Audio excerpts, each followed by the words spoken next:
ছোটে মিয়া ওখান থেকে তাকিয়ে বল সত্যি কি মানসিকতা এদের। আরে শালা তোর লজ্জা করে না? তোর জন্য আমার মান সম্মান সব চলে যাচ্ছে, তোর জন্য মান সম্মান চলে যাচ্ছে। কত জ্বালাবি, কত জ্বালাবি? কেন রে কত জ্বালাবি তুই আমাকে? তোর জন্য আমার ভোট কমে যাবে সমাজে।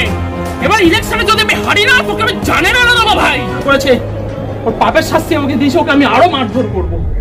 কি করবো বলো? ভাইকে একটু সাবধান করুন, ভাইকে একটু মানুষ করার চেষ্টা করুন। আজকে অনেক বড় একটা ক্ষতি হয়ে যেতে পারতো, আমার জন্য অনেকে সাফার করতো ওখানে। একটা কথাই বলবো, আমারও আপনার উপর কোনো রাগ নেই। অন্য কিনারায় ইচ্ছে তোকে কাছে চা।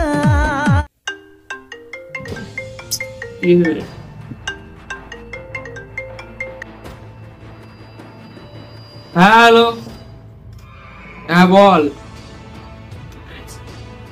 কি হচ্ছে? কি করেছে দীপক গায়ে? হ্যালো, বল বল বল বল, কি হচ্ছে কি হচ্ছে?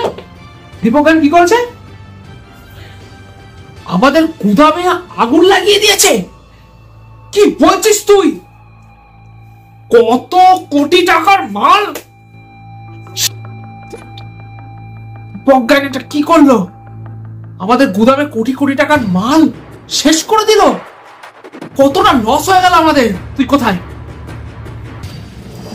এক্ষুনি তুই গাড়ি রেডি কর, আমি এক্ষুনি বেরোচ্ছি।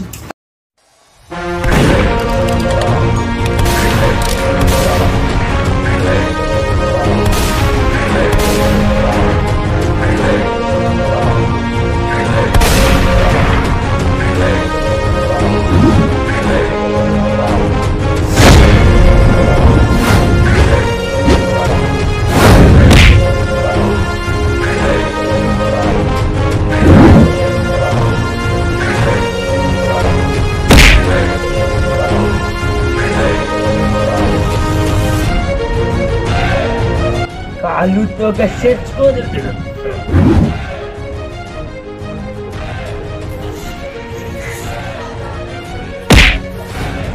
আমি যতদিন এখানে আছি, আমি কোনো অন্যায় হতে দেবো না। অন্যায়ের বিরুদ্ধে একটাই নাম, দীপক গায়েন।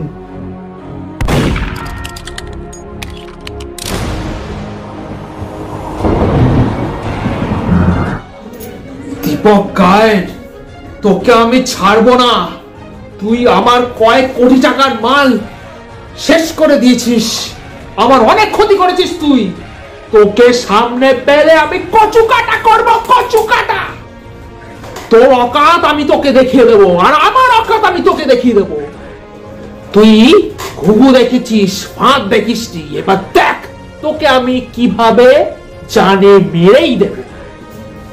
একবার তুই শুধু আমার সামনে আয়, একবার তুই শুধু আমার সামনে আয়, তোকে আমি দেখিয়ে দেব।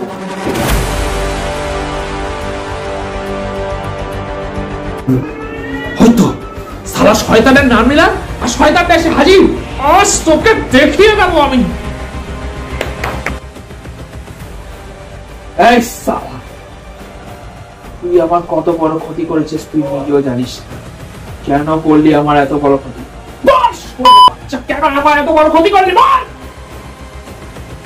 স্যার উত্তেজিত হবে না, আপনার বয়স বাড়ছে, উত্তেজিত হলে প্রবলেম হতে পারে।